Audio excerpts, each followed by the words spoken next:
Welcome to Relentless Reasons podcast. I'm your host, Amiri Fannin. We are back after a long hiatus. I'm here with my good man, Jeffrey Frierson. I'll let him introduce himself real quick. What's up, y'all? Jeffrey Frierson. You ain't gonna tell them what you do, man. Not too much of an intro. So I go by on Instagram and Twitter, Jeff B the Don. Been going by that name for about 3-4 years now. So if you could look me up. Just been up here for about 3 years in the DMV area. Shout out to Nino and shout out to Amiri too for this platform. Like, this joint was crazy. Definitely seen it, and I've been watching the episodes ever since they dropped this joint. So when they went on a hiatus, I was like, hey, Amiri, I said, we got to bring this back, bro. Facts. We got to bring this back. So, been up here for 3 years. Got up here, I was at Oracle. Now I'm at Target. Been leading, managing, doing stuff. Target. He's an executive at Target, y'all. He ain't the red shirt. No red shirt. Nah. But shout out to all the Target people that work for us. Y'all are essential. We need y'all. But some good stuff going on so far. And then, right now, I got my business partner here, Kevin, and we've been running Tough Cuts. We've been doing Library Bar. So a lot of good things have been dropped this year and in the past year. So we've been real successful with that. So definitely check that out too. All right. It's good to see you, my good brother. Yeah, bro. Good to see you, bro. For real. Nah, man. I just want to put this out there. Jeff is not here to replace Nino. He's here to actually add on. Yeah. Nino's doing some personal things. That's my good man. So he'll be back soon, and we'll be the trifecta in a bigger space, hopefully. You know what I'm saying? So we're going to see. Where do you want to start today? Some good stuff to get to. Yeah, before we roll into the stuff we were talking about earlier, we could roll into some good stuff. We could talk about the Ozzy brothers and Earth, Wind, and Fire. Versus. Yes. You see the whole thing? I seen the whole thing. So I kept popping in and out. I was doing something that day. I don't know. But I know when September came on, it was looking kind of bad for Ron Isley. Yeah, they were sitting right there like, you could tell it was funny at first because Steve Harvey started talking too much. He was talking for 15 minutes. Yeah, with that big old hat. Yeah, my man. Look at the Joker on there. He just talking. And what's funny is I knew he was gonna talk. So then of course, come on, comedians gonna talk. Yeah, and he entertainer like if that's anything. But after that, that's when they really started getting into their stuff. Boy, every time a song came on, they stand up. They said, hitting that guitar. I said, oh yeah, they not play with nobody. Yeah, he's no joke. They're no joke. I heard they was getting their boots smoked, and when I logged in on September, I was like, yeah, I can see why. But they said Isley Brothers, when they came back and you started to hear some of them jams that you used to hearing your grandparents and your great aunts playing, it got real. Second round was real. Ozzy Brothers were not playing for real, and I'm about to say that's what I grew up on. As soon as I heard about the verses, I thought it was playing at first. Mm-hmm. They ain't even announced anything 2 weeks prior. So I'm like, they just playing. The list has actually been out for a month. With that trailer, but they didn't. It's not the bigger announcements like it was during the pandemic, during the quarantine. Gotcha. So that since the deal with Triller, they just had a post, and they had some of the ones blurted out that's upcoming, but the immediate ones, which was the Isley Brothers and Earth, Wind, and Fire, gotcha. They had that one revealed, as well as the Redman and Method Man one that's coming up on the 20th. So that's gonna be crazy. But that just goes to show you it's still Versus is still hitting, but it's not hitting as hard as it was during quarantine because you have people have more stuff to do. You know what I'm saying? Outside's open the back up. Mm-hmm. Even here, we at full capacity at everything except the arenas. Exactly. So you know what I'm saying? But what was your favorite verses? My favorite verses is probably the DMX and Snoop Dogg one, as well as the what's the one that I really like? I like DJ Premier and RZA too.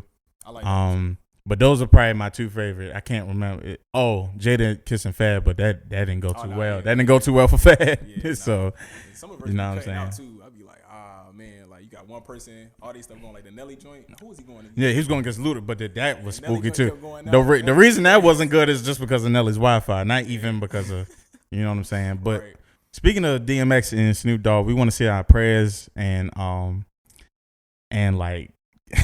appreciation. We want to give DMX his flowers while he's here. Me personally speaking, DMX, if I can be vulnerable real quick, DMX is he's one of the artists that I feel like I have an emotional attachment to because of what his music did after my father transitioned.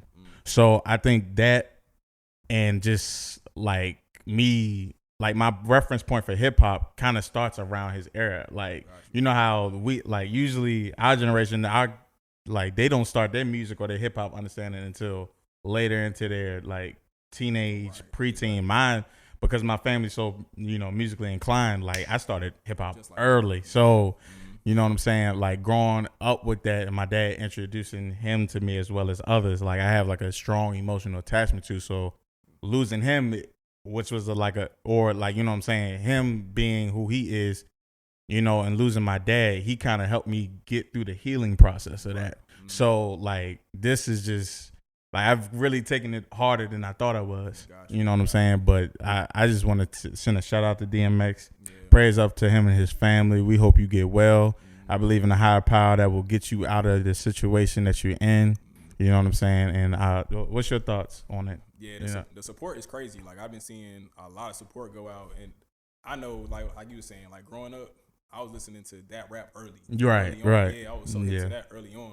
So just hearing about what's going on now, I didn't expect him to get that support that he's been getting so far. I know that sounds kind of crazy, but you know, I was like, this generation that's growing up, they really don't know that DMX. Nah. Like, they don't know the footage or like the Hard Knock Life tour, none of that. Like, so like when I see it, I'm just like, man, he getting a lot of love. You can tell it's a lot of the young kids that's like showing him love too. And I was like, he influenced a lot more than we did. He influenced the Pop Smoke. Like, you know what I'm saying? I think we take our legends for granted sometimes because they're just like, oh, they here, and we got an attachment to the newer artists. But like, man, give your legends, give your GOATs, like, while they here, the time to, you know, to really show them that you really appreciate them. You know what I mean? So yeah, I gotta let them know though that Amiri, you are a music connoisseur, bro. Yeah, I mean, but yes, I am, but I'll be like, how are we the same age and you haven't heard of these people? Yeah, some people I look at, I'll be like, dang, bro, like, you don't know about that. Yeah, it's exactly. Funny, I've been putting my little brother on. He hasn't listened to really a lot of DMX. See, he has an excuse not to know DMX. I expect him not to know DMX. Right. Somebody so like 20 above, we sound like, do you know DMX? Like, other than like, nah, we all know that. You know what I'm saying? We haven't heard mixes of that. Bro. Right. The real true DMX. You know what I'm saying? Like, a lot of people don't know intro, it's dark, hell is hot. Like, DMX. I definitely got to shout out DMX because I remember I was in what was I doing? I was at the T and I was running for Mr. SUAB. And they said you gotta do a talent as one of your things, and I was like, bro, I ain't really got no talents. I was like, I got talents, but nothing to be on stage and be going like crazy. I only had like 2 weeks to prepare. So I went to DMX's prayer skit, and I memorized that joint word for word, and went out there and hit that joint out there. It was like hard as if like I was the one who wrote the skit. You went out there crazy, screaming a DMX prayer. Went out there screaming a prayer skit, bro. Like, listen to the prayer skit on his first album. Bro, I went crazy, bro. I think they got famous on YouTube. Listen. I went crazy, bro. Yeah, shout out DMX. He got me the second place on the. Oh, you get.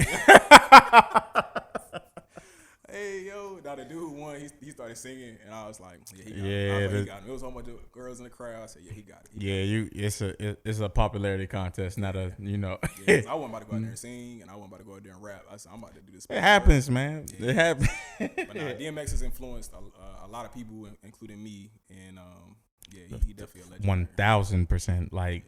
Like the way, like, and you can for me, I can see elements of myself in him. Yeah. You know what I'm saying? From the passion, the emotion, you really can tell, like you said, music connoisseur. You can really tell like everything I'm passionate about, like Black history, hip hop culture. Like I put my all into. I even be screaming sometimes, like trying to, you know what I'm saying, debating. We you know what I mean? We done been in arguments like, bro, this person is harder than the next person. Yeah. We're like, nah. Exactly. But you know. Before we is there anything else you wanted to speak on about DMX before we transition? Nah, I just encourage the young kids and like even the people our age or even older, like deep dive into DMX music and then deep dive into a lot of other music too. Like the people who still here, like we talking about the Ozzy Brothers, Earth, Wind and Fire, DMX. Those are just like hints and pieces of people who like bit from them, or like people who have like got a lot of their influence from them.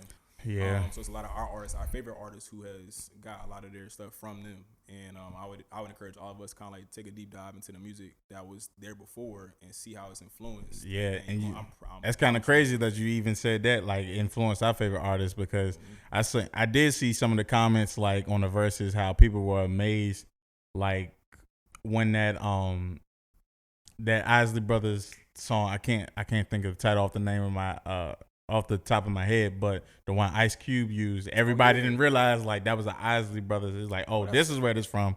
People, and that's how fire their music is. Like, they was just Cube just took it and looped it, like, you know what I'm saying, put drums on it. So one thing I didn't know was Earth, Wind and Fire was a part of that song "Free" by what's her name? Dang, I can't remember her name. Start with a D though. Last name Williams, I believe. If I'm wrong, like, I know I'm gonna get you. Dionne Warwick. Nah, it's and I just want to be free. I gotta hear it.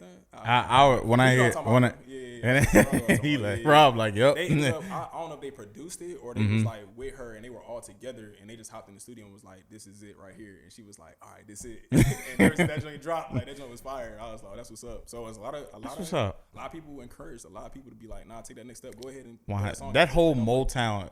I could go on for days. That whole. Oh man. No, I'm good on. But I about to say shout out to DMX. Yeah, man. What you want to do next? You want to do did you read the new Georgia law, the voter suppression law, and how the All-Star game, the MLB All-Star game, they pulled it? I did not. So basically, there's a voter law that was passed by what's the congressman in Georgia? The mayor in Georgia.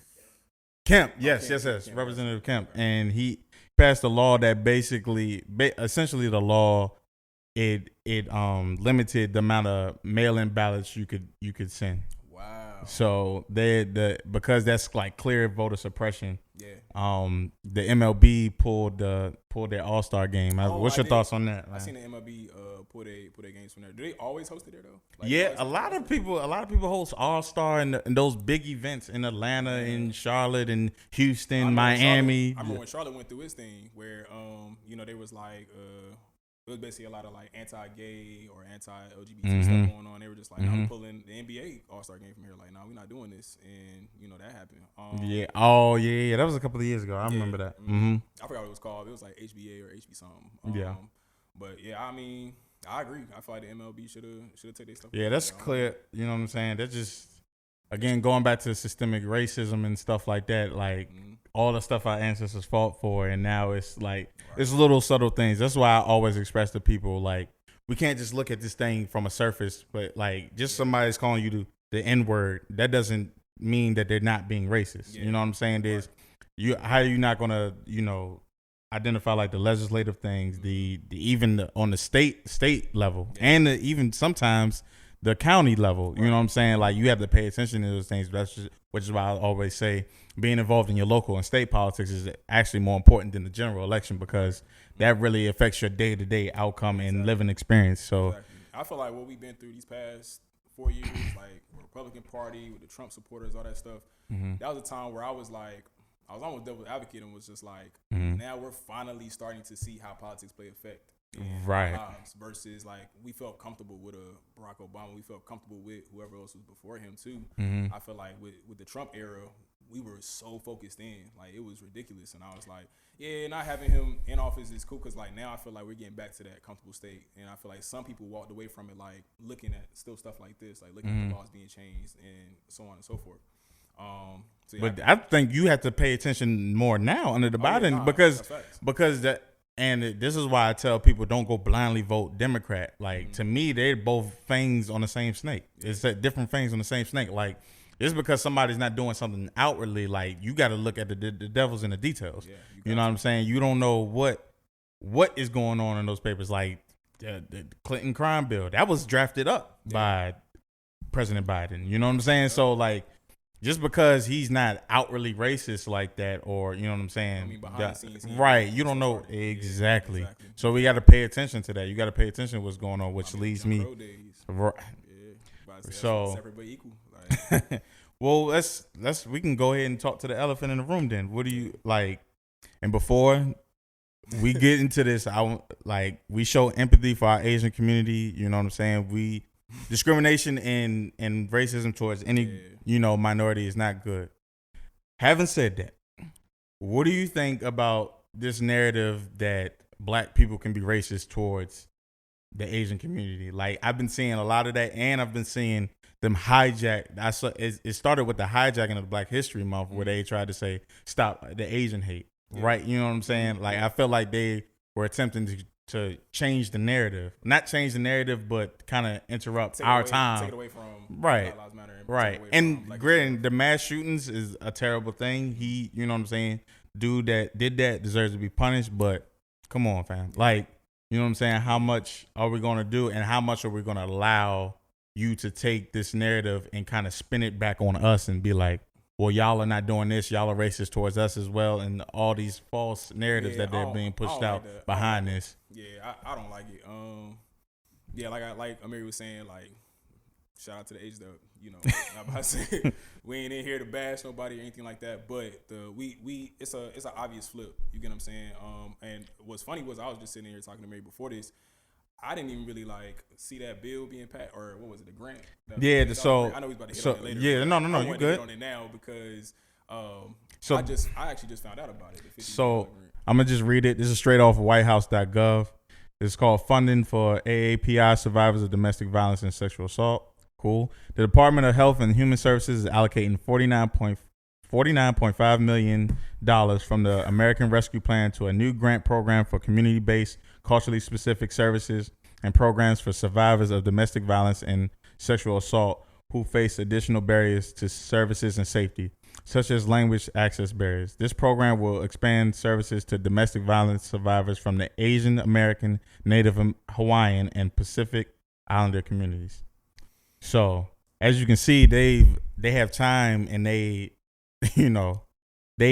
allocated something specifically for another community. They spelled it out, you know what I'm saying? But it's like, okay, no offense, like, money should go towards them since that's becoming a rising issue. Right. Where is the money granted to our communities? Yeah. We're the ones that put you in office. Right.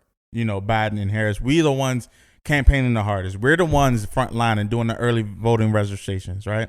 Which is why I told people beforehand, don't go rush out there. Make sure their policies are backing things that are indicative to the progression of our community from a substantial standpoint, something tangible. You know what I'm saying? Not just a bunch of jargon with these broad, ambiguous terms like minority or black and brown. No. Yeah. What are you specifically doing for the African American community? And yeah. My thing was how fast it was going, though, too. Like, when I was reading that article, they were saying, like, yeah, we're going to meet with this person. We're going to create an initiative board. We're going to get somebody to sit on the chair board. Once we get into this meeting, we're going to talk to this person, that person, other person. And I was like, where was that energy with us? Like, where was a sit down with the NAACP? Where was a sit down with any activists? The National Black Caucus. Yeah, and no, White House never, ever reached out to that point.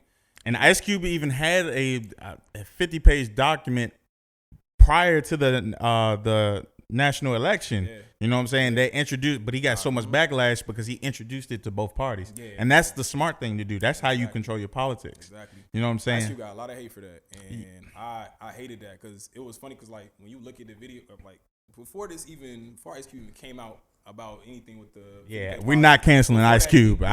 He's been riding for us. Like, he was like, how you going to do this? And we ain't even got here yet.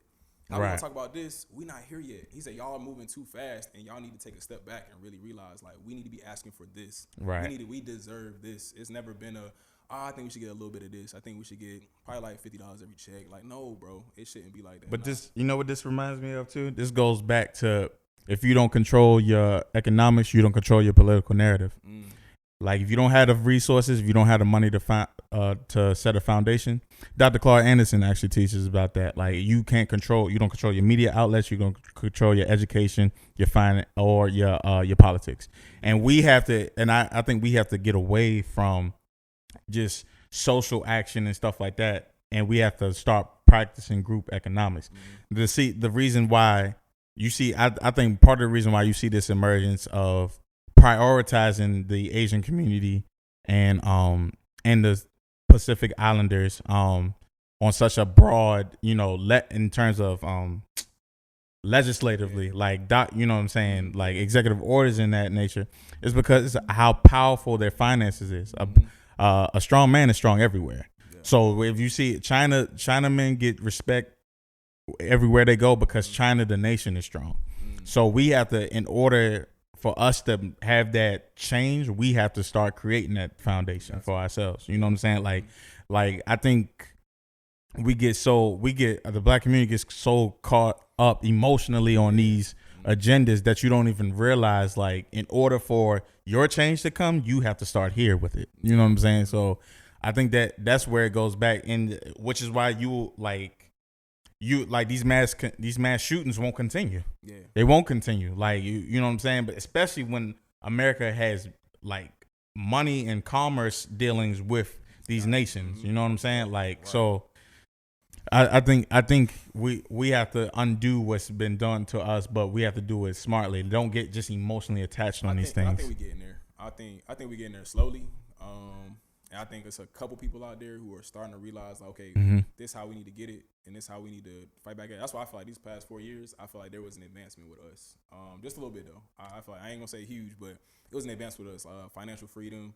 I think it comes with the emergence of the black woman, like, entrepreneurship, like, roles. I think that's come to the forefront, too. So, always.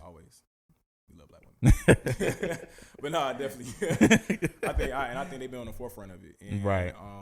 Even with stuff that's been happening to obviously both genders, male and female. Like, anytime we see somebody on the news, especially like any black male who's down, right, first you see on that front line is a black woman, and that has to stop too. Like the that's going to spin off into a whole new thing, which I'm willing to get into, but that is whenever an empire is getting ready to fall, I see two things happening.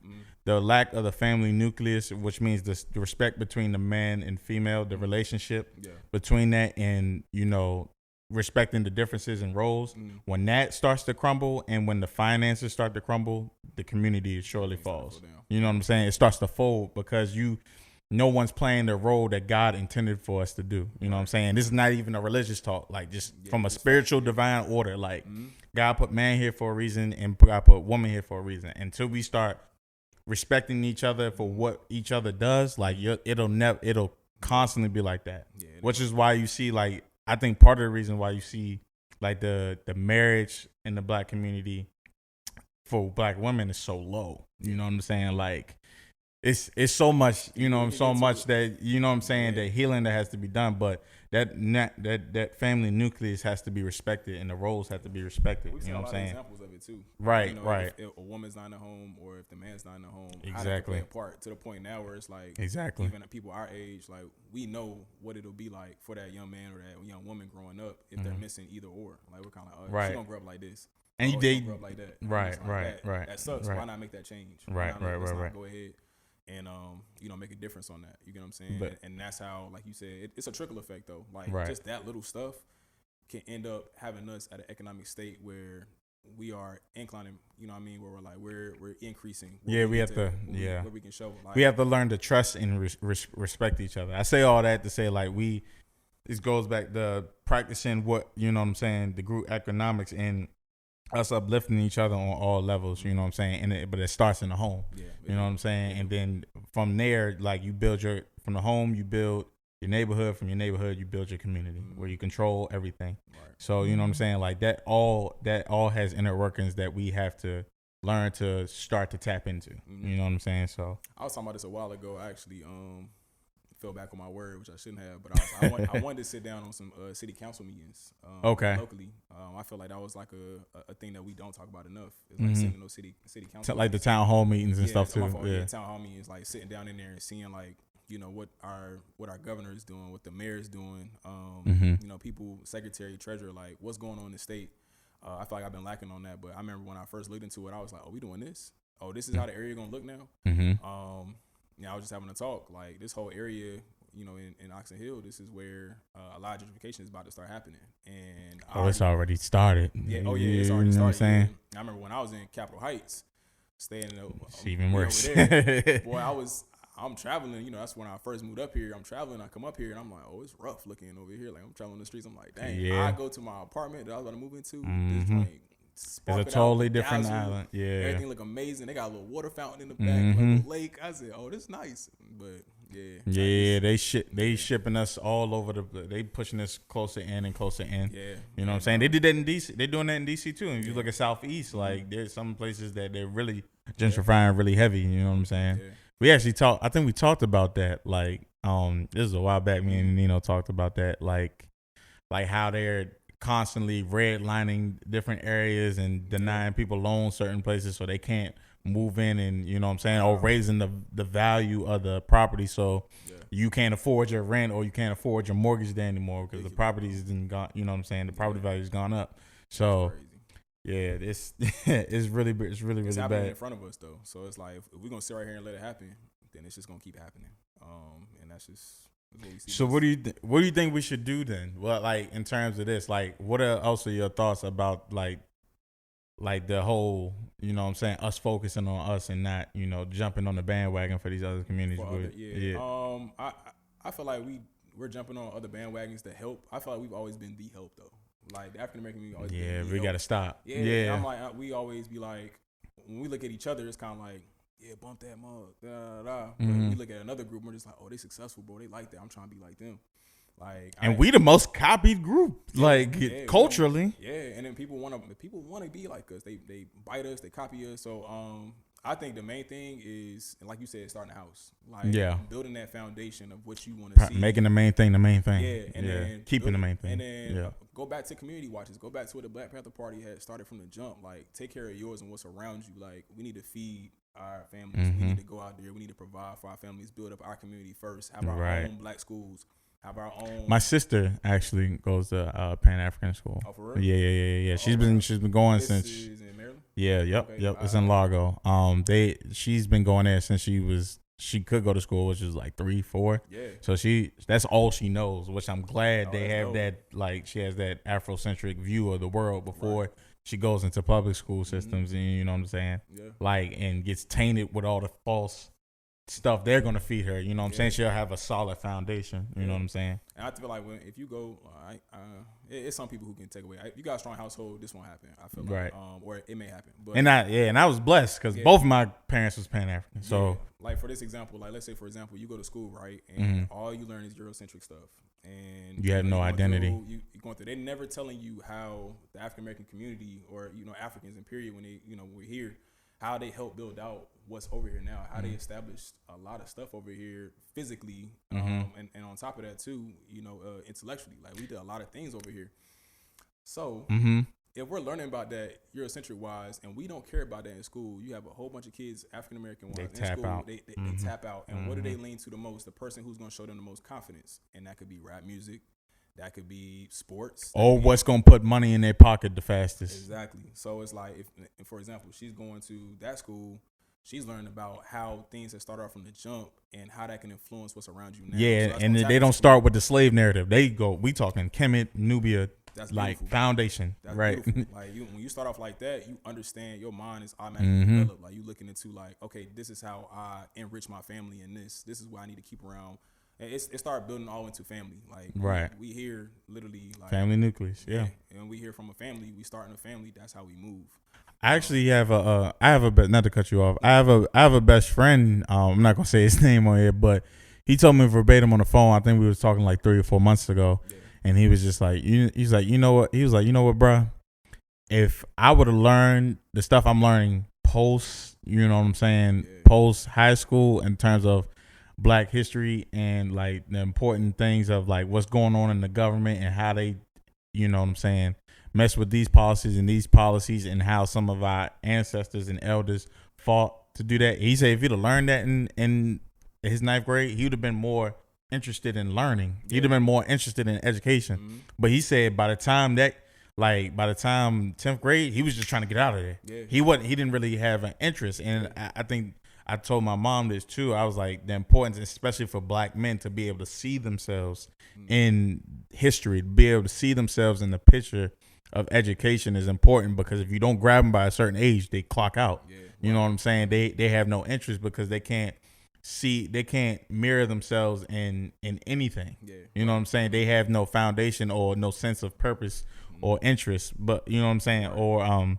no image. Yeah. You know what I'm saying? That the image for black boys and black girls, but especially black boys, is very, very important in terms of education. Exactly. You have to be able to see yourself in the story, you know what I'm saying? Or you know what I'm saying? Or you fade in the back. Yeah. You become the invisible man. So, you know what I'm saying? Like that is why, you know, when I have kids, you know what I'm saying? Like, I'm going to start them same grassroots. Like, okay, this is where it comes from all fronts, from history to religion to, you know what I'm saying, the math, science. Like, I'm gonna start them all off and make sure they have a solid reflection of themselves in history. You know what I'm saying? In public school, or you going? I probably will eventually, because I think they need to be able to have the social skills too. Yeah, right. You know what I'm saying, to keep up. You know what I'm saying. I don't want my kids to be an outcast. I want them to be, you know, to be able to. But have a solid foundation.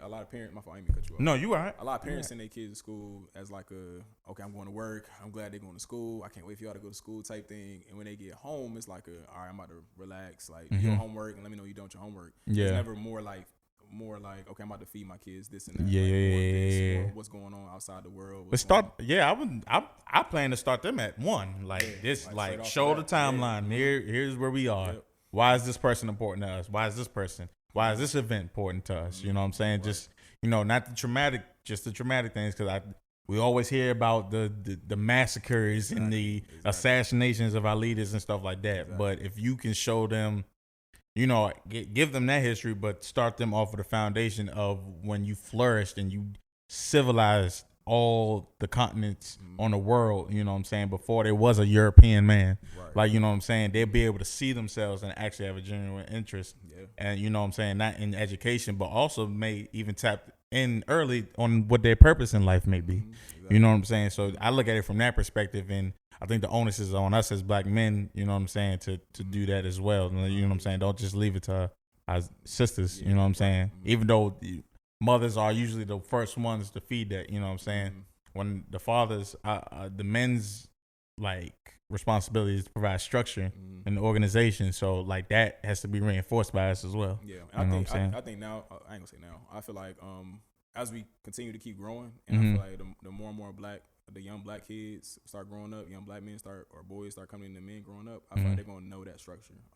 Versus, like, you know, we hopefully had a lot of traumatic backgrounds, you know, with a lot of, you know, black fathers growing up, you know, back when, all the way up until probably like 2000. It could be even now, but I feel like there's gonna be more structure now. Like I said, I feel like these past 4 years is very crucial for us. I think it advanced us a little bit more too.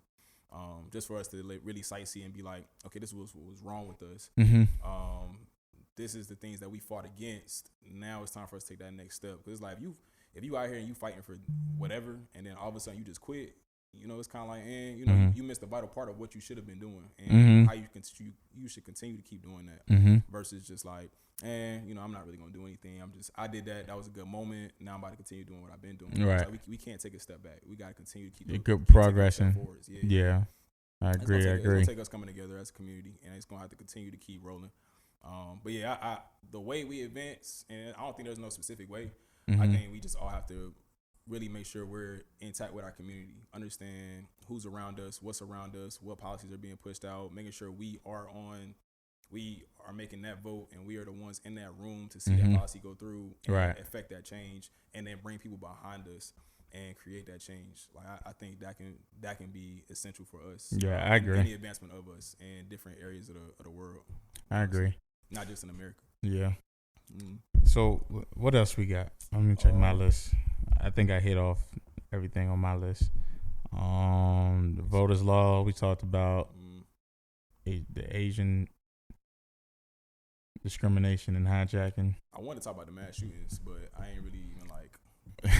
But I did see we had 107 so far, and then a recent one I just seen was a football player, like Phillip Adams, I think was his name, ex-football player, played for the 49ers, went to South Carolina State actually. Ended up killing 3 and injured My fault. Killing 3 and injured 1. So I think 4 people in total got affected. Oh wow. Yeah. And then shot himself, and then ended up dying. So yeah, it's going crazy right now. And when I saw over 100 in 2021 so far, I was like, yo, that's ridiculous. Yeah, it's out of hand. Did you, speaking of that, did you see the case with that young girl who was beat up by that white guy, Jasmine Evans? I think. They were saying she was at a bar, and I don't know the whole inner workings of it. I don't know if she denied a advance by him or what have you, but I thought it goes back to, what I'm saying. I always tell black people, and I have a link in my bio to, register yourself for a black owned organization called the National African American Gun Association. Like, go get registered to carry your firearms legally. Like, I'm always pushing that. Like, that's needed because we have, what I'm saying? If you're going to go out there and fight these type of things, I had my blood was boiling when I saw that. Like, that's ridiculous. You know what I'm saying? Like, was she out with? I seen the story, but I ain't really looking into it. Was me she neither. Out with friends or anything like that? I'm not even sure. Like, when I saw, I didn't get a chance to read into it too much. Yeah. But I know that I'm gonna look up now. I know that she was at a bar and they apparently, like, I guess she denied an advance from him, and when she was leaving, they found her in the alleyway all beaten up and stuff. They show the pictures, man. I just be like, dog, like that can be, what I'm saying. I just look at it and like that could be any one of us. Like that could be your sister, like your aunt, your mother, your grandmother. Like you step outside your door, you actually do not know what's gonna happen to you at this point in life. Like, this joint is ridiculous. I need to see who she went out with, like black women, other black women, or she went out with some friends. Like, let's see. Hold on. Let me see if I can pull up the post real quick. I think, like I said, I think she was Jazz Evans. This is an African American female athlete that was assaulted and left to die by a bodybuilding white male at a bar filled with other people, but he chose to attack her. He spit on her, beat her, choked her, dragged her. I don't need to read the rest of that. This is just inexcusable. Like, we gotta, what I'm saying? We gotta protect, probably like, one of the only few black women in there too, or if not, probably the only one in there too. Which is why we need to send your kids to HBCUs, man. Don't send them in the middle of nowhere in Missouri. You know what I'm saying? To one of these PWIs, unless they're getting a full scholarship or something like that. I ain't gonna tell you to turn down free money, but you know what I'm saying. So, I mean, it could have been one of those bars. You feel what I'm saying? One of those, one of those situations. It's sad to hear about stuff like that too, and we heard about that. It's news lines like that. I feel like every month now, where we see one of our black women getting hit on, spit on, something like that going on. Man, it's getting ridiculous at this point. Yeah, man, go out, get registered to get your gun in Maryland. I think it's a 4-hour class. Get for home defense. You shoot twice at the end of the class. You get fingerprinted, and your license comes within a month. Man, it's one of the best investments as a black person you can have, especially in the climate and world that we're in now. So, is there any other things you want to discuss? Any new music? I know music that dropped. Yeah, I heard one song off the Raw Wave joint I thought was fire. I don't listen to Raw Wave. You don't? Yeah. So, I heard somebody refer to him as struggle emotional rap. I thought that was hilarious. But I was just talking to Kim about that. I was like, bro, there's so many categories of music now, and we haven't created any space for them. Like, we haven't created like the proper genres for them. I feel like we just listen under like rap. Like, we was talking about the Tyler the Creator joint. Years ago, 21. That wasn't even a rap album. He wasn't rapping, and I was like, why did he get classified as a rapper and he wasn't rap? Right. I was like, I don't know, but I feel like I think he spoke out about it too. Yeah, he shitted on the Grammys because of that. Somebody was like, just be happy with the Grammy. I'm like, bro, nah. I think we should have. But the Grammys never get it right. You know what I mean? Never get it right. Yeah, nah. So, new music. Well, I've actually, and I've been telling Kev this, I've actually been reaching back and listening to old music. Like, Freddie Gibbs dropped something too. Freddie Gibbs is the GOAT. Freddie Gibbs be dropping some real cool he stuff. do. I love it. I just got hip to Larry June. I love Larry June. I like he is that chilled smoker vibe thing. The same Currency type music, bro. Yeah. Currency is crazy. And you know what's funny? Nino would go hype if he heard you say that. Currency is crazy, bro. For real. Mm-hmm. And the fact that he just turned 40, I didn't know he was that old.